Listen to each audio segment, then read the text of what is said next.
singing "Hark the Herald Angels Sing," and I am bawling. And of course, my then partner thing, or was it? Did it sort of like come as a?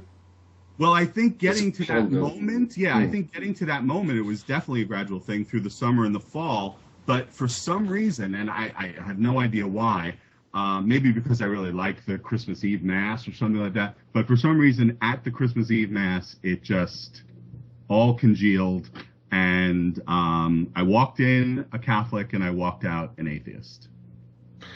That's one hell of a quick conversion. Now, because... and I apologize for it, we've unfortunately missed 15, 20 minutes of your section. So I'm going to have to speed things along a little bit. But I suspect that one of the most patronizing and insulting things that you may hear as a gay man is, you know, what you need in your life is a real woman. And then that would sort you all out. Right. Now, not wanting to follow into that stereotype, I think actually, I might have found a woman that could convert you. Are you prepared to meet the woman that I think? I think that I can find you a woman that is going to cure you of your sickness.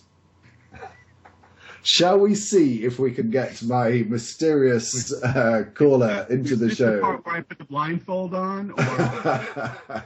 It's the point where I look to check that she is actually online. Oh, no, and she's not. Where have you gone? Tell me, where have you gone? I see all men's names in boxes here. Oh, no, I tell you, it's my bad. I'm dyslexic. I'm looking under the wrong letter. Hang on a second. Oh no! No, she's got a different Skype name as well. Hold on a second. I'm sorry about that. You might have to go off Do Not Disturb. I'm not entirely sure.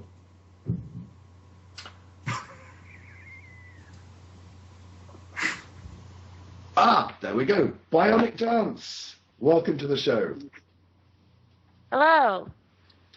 Now, Bionic, I don't know whether you've been watching, but I've got a bit of a problem here with a friend of mine. He thinks he's suffering from this illness called homosexuality, and I just think he needs a good shag. I thought you might be able to help him out, Bionic. What have you got to say? Well, wait a minute. Him, you say. DPR, there's something I think you're not aware of. You see, I'm a lesbian. I sleep with other women. I fall in love with other women, not men. What the fuck has this turned into? A fucking fag corner? What? Hang on, there's a problem with the call. I'm sorry. So I've got a gay man and a gay woman on the show. Yeah. Look at her I'm T-shirt. afraid so. DPR. Look at her T-shirt. The clue is there. Yeah. I'm sorry, when I look at a T-shirt, I'm looking at what it says. What is it? Sorry, I can't read it. It's my eyesight. It says vegetarian. Okay. I'm hoping that this is still going out on Skype, on Blog TV, because I'm getting a message saying there's a problem with this call. Hold on while we try and get you back. I'm just going to proceed as if everything's working according to plan. Bionic, I'm curious to know. Yes. You're not really going to be able to help me here to sort of like persuade the prof that women are an option, are you? Well, not only can I not, I'm not particularly willing. I mean, he likes what he likes. Let him have it. This was, and I'm really sorry because I'm getting messages saying the call's going wrong and everything like that. This was supposed to be some sort of like fun segue into a sensible conversation about discrimination in America. And, you know, like all well-made plans and whatever. It's gone a bit wonky, hasn't it? It has gone wonky. So, we're not on at all. Let's forget the segue and just talk about discrimination laws. I think from the videos that you've made, Bionic, your experience has been pretty much you haven't experienced any serious discrimination in relation to your sexuality. Certainly no serious discrimination, no. Prof, has that been the same with you? Yeah, I think as a general matter, I haven't. I think the worst of it was stuff that I imposed upon myself, probably at times. I mean, I've had people say things to me. You know, I remember one time, very early in my relationship with my partner, my now husband, we've been together for 15 years. We were walking down the street somewhere in the East Village, and I turned to him and said, "I love you." And this guy who was standing in front of us turned around and started, you know, screaming, "Faggots!" Just one second. Yes, I'm looking at the blog TV, and it says the show's been stopped. I'm really sorry about this. I don't know what the fuck's going on. It's probably for the content. It's so bad. They put us off. No. Well, you know what I'm going to do, of course. I'm going to look on the bright side. That's what? Let me just bring Tony back in. I think that's why you can't contact me at the moment. Where's his fucking number? You know, we spent months trying to find the best way to avoid any technical problems, and here we are. And it really is. I mean, it just adds so much. Well, you know what's happening, DPR. You've brought. Sorry, I'm you just going to have okay. All right. Sorry, do go on. You brought the homosexuals on, and Yahweh is getting you back for Absolutely. it. Obviously. That's clear. There's no other explanation. I don't even know why you're struggling with it. Wow, and your picture has gone all wonky too, DPR. What, on this board or on... No, right here. Maybe it's just on my end, but you've frozen video-wise. I am Profmth and Bionicdance Skype, so... I've got absolutely fuck all running. I've got... What's happening, boss? Oh, for God's sake. What? Oh, there you go. Now you're working. On here I am, but not on Blog TV, am I? No.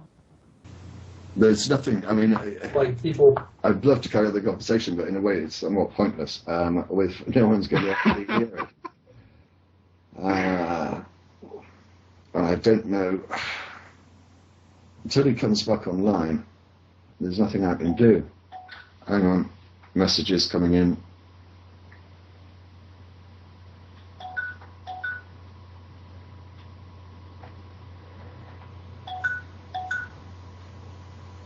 Yeah, there's no point in sending me the same fucking message.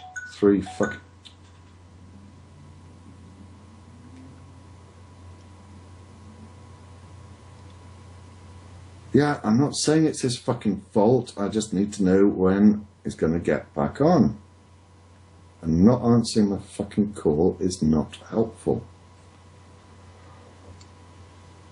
Well, just think, everyone's probably donating money while they were waiting for us to return. So. No, they're not. Let's hope so. Well, the total is the same as it was like an hour ago.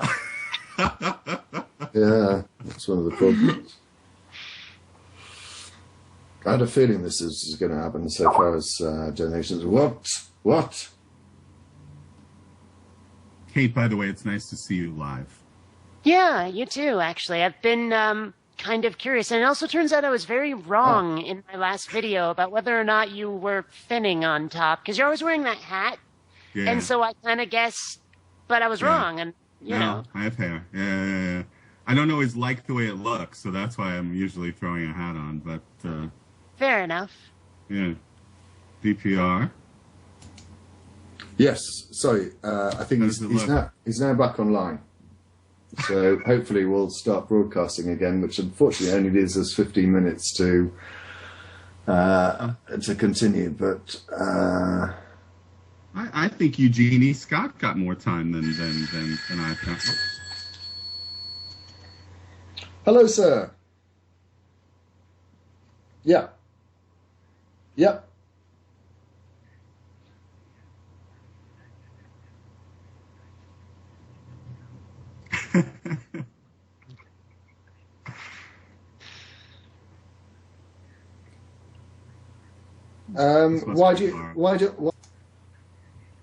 Yeah, that's all right. We'll just have to do. Yeah, whatever.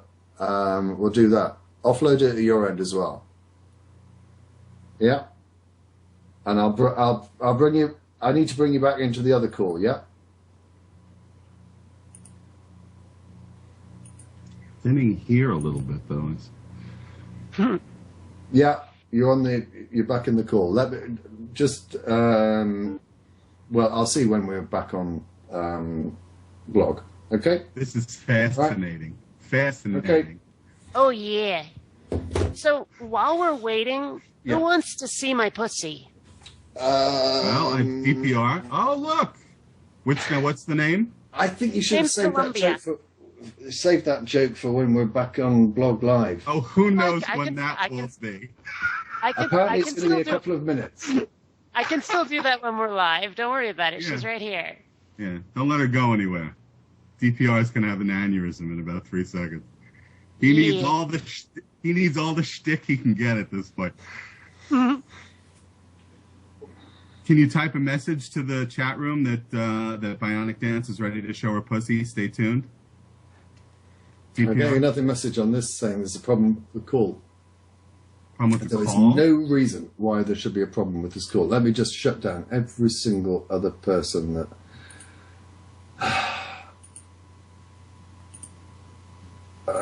including you. Right, there is no reason why. Well, you know what Americans are like. You know, outside America, here be dragons. Well, when we look at America, it's it's all the same place. True enough.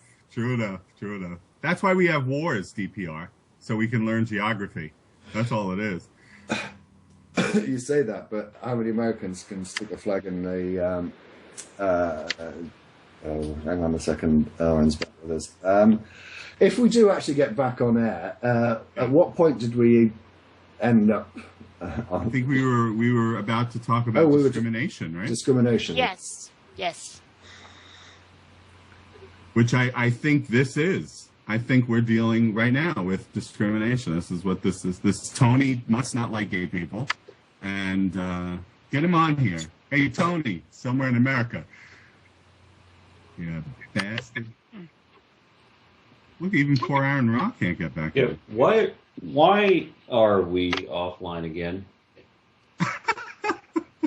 Aaron, well, I think it has something to do with midgets and rutabagas, but I'm not sure. Let's not get too troubled. Despite what he's saying, Tony is saying that something is overloading at his end, and yet what I'm getting is that he's not online. Without Tony online, the only thing I can do is go back to the old format on Blog TV, but that means that we can't have the multiple co-hosts, nor would it be recorded in the same way. And if it is a problem that we can resolve in 10 or 15 minutes, then I think it's worth trying to do so. But if this carries on for much longer, then we will have had our time together. Yeah. So it seems. All right.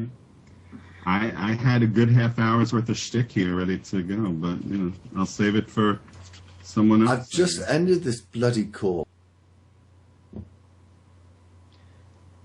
See, I have to say, despite this, maybe inside you're churning, but you're remarkably calm. I would be in full meltdown right now if this were happening. The thing is, Prof, you've taken internally I am, but the position is it isn't going to help. Right.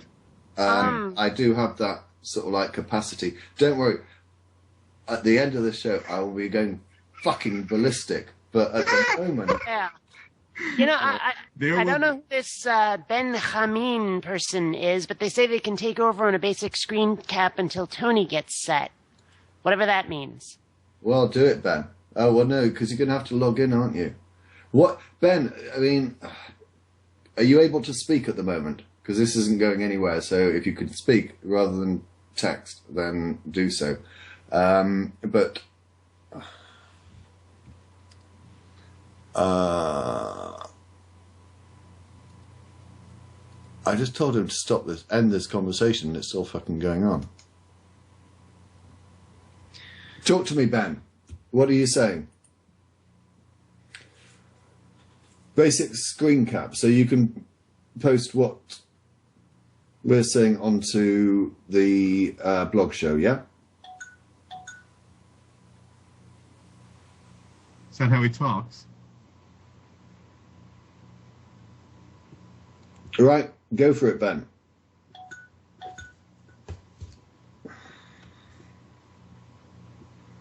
Do you need the password to sign into the account, the blog channel? Yeah. Oh shit! I think it's. I'm pretty certain it's that. Am I seeing this right? Do we have Tony back? It looks like we have Tony back. Yes. Can somebody tell me what's going on? Nope. Oh, Ben, hold on. Tony, I've just got a message that Tony is actually setting things up again. So, yeah, hold on for a second.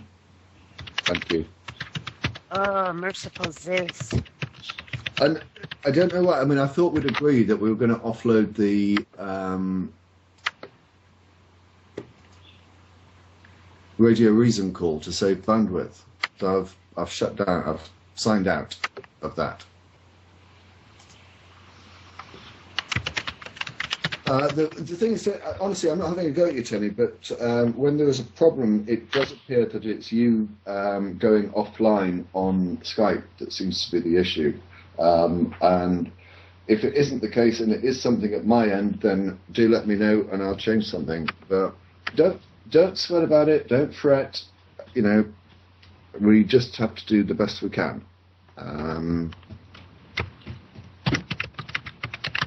As I say, if it is something at my end, just let me know.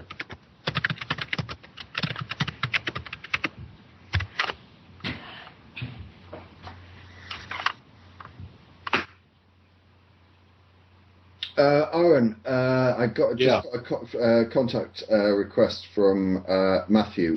Would you be kind enough to give him a call and say that we will be with him, but we might be 5 minutes? Thank you.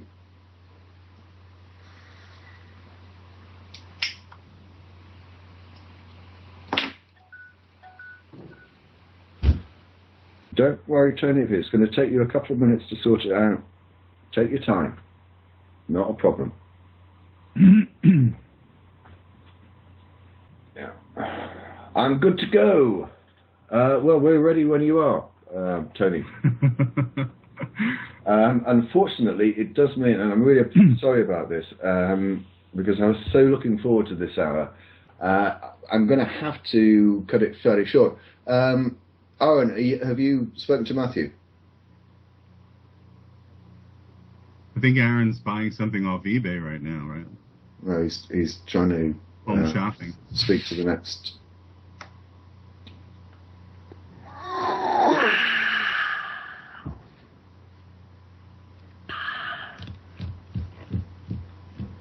Aaron, can you just let me know if you can wait 10 minutes, and I can carry on with Prof and Bionic for 10 minutes. He's such a fucking twat, Aaron. He never mutes his mic when he should do, and he never unmutes it when he shouldn't do.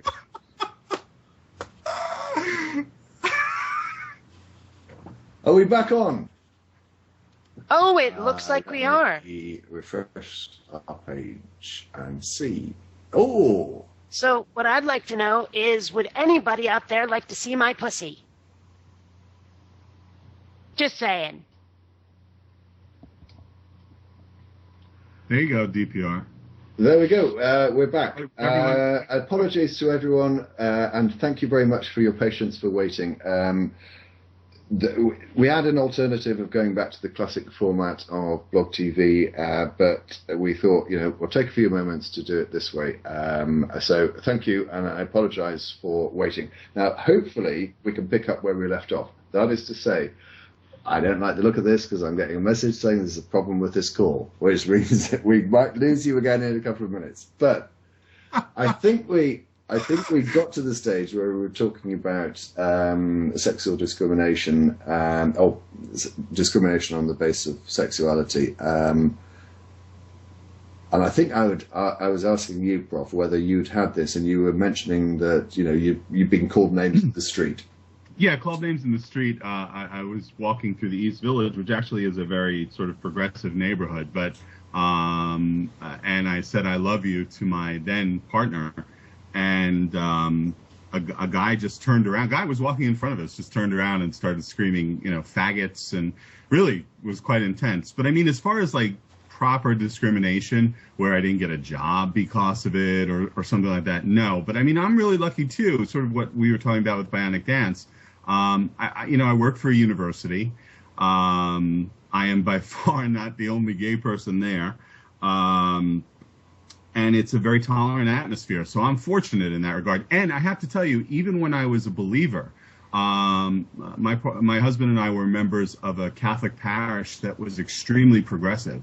So our being gay really was not an issue at church either. Quite the opposite, actually. But let's just pursue that a little bit.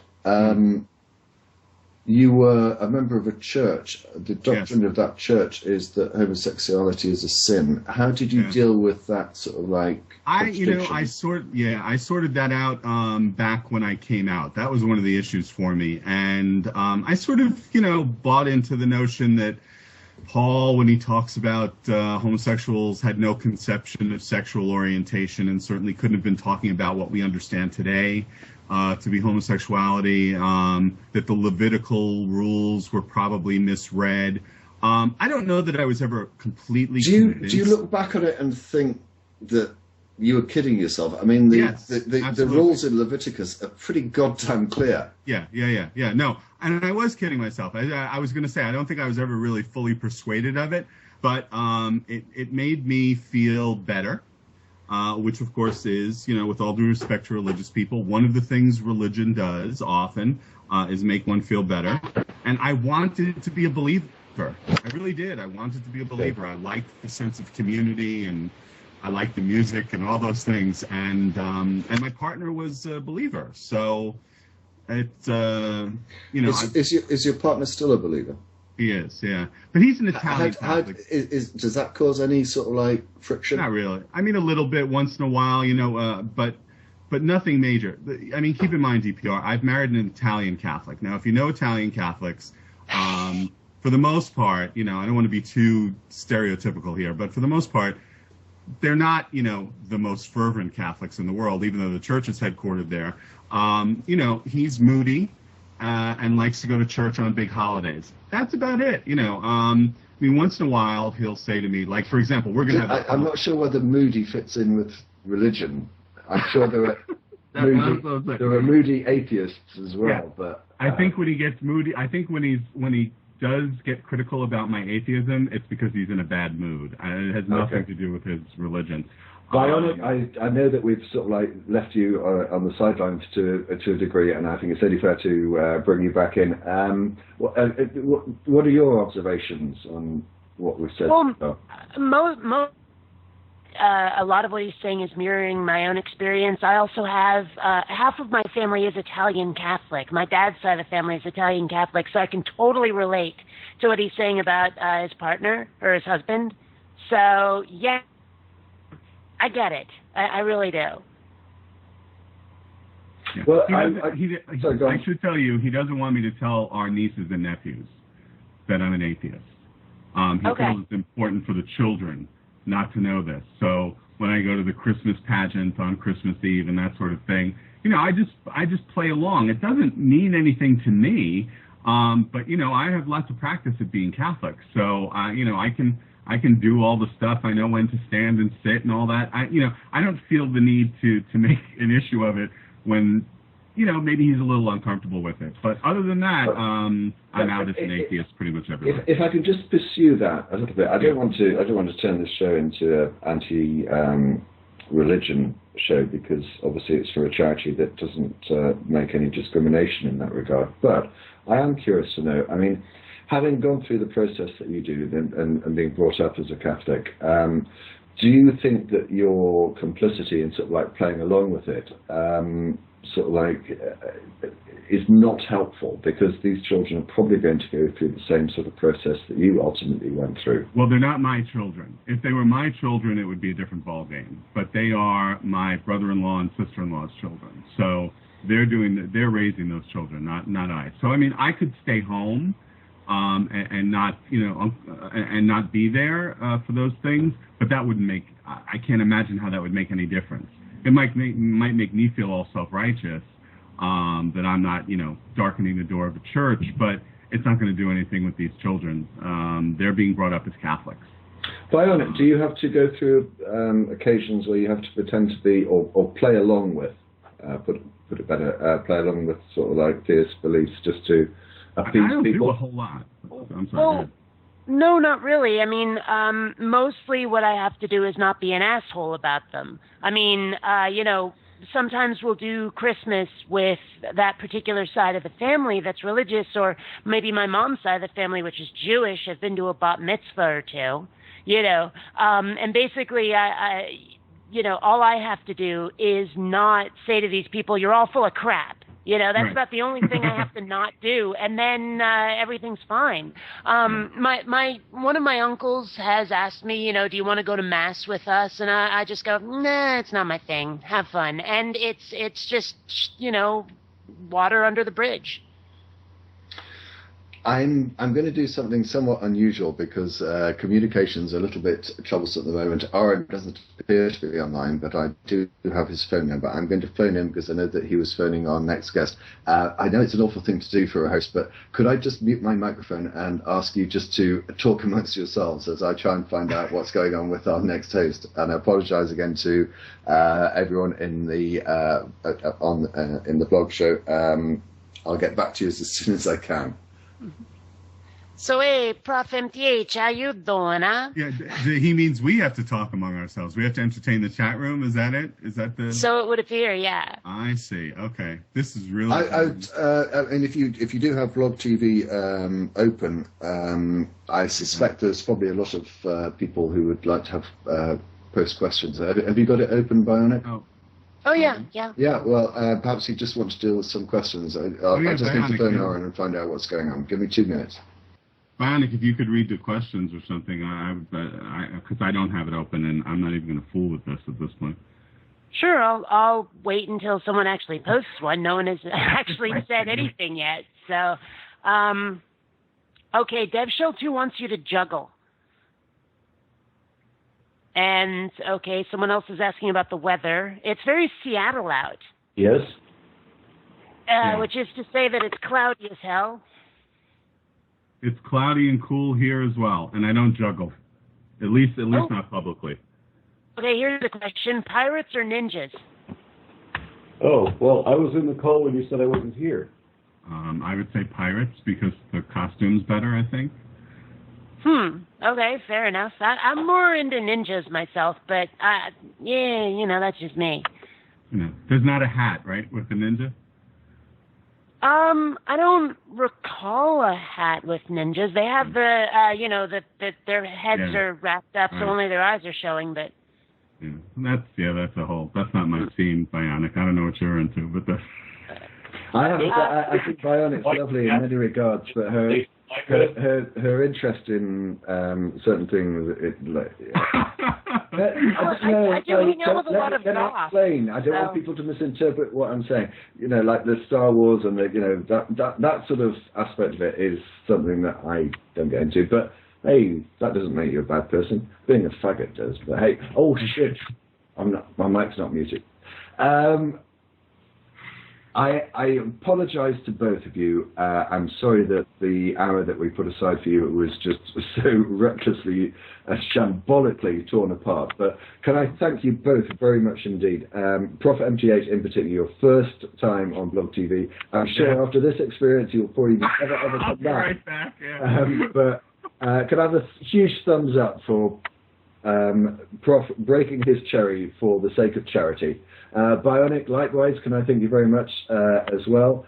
I'm going to remove you both from the call, but we do need to keep moving on. But as I say, I'm terribly sorry, and I'm terribly sorry to the audience as well, because I'm sure that they would have loved to have heard a lot more from both of you. For now, thank you, and catch you like the plague. Thank you. I'm so sorry.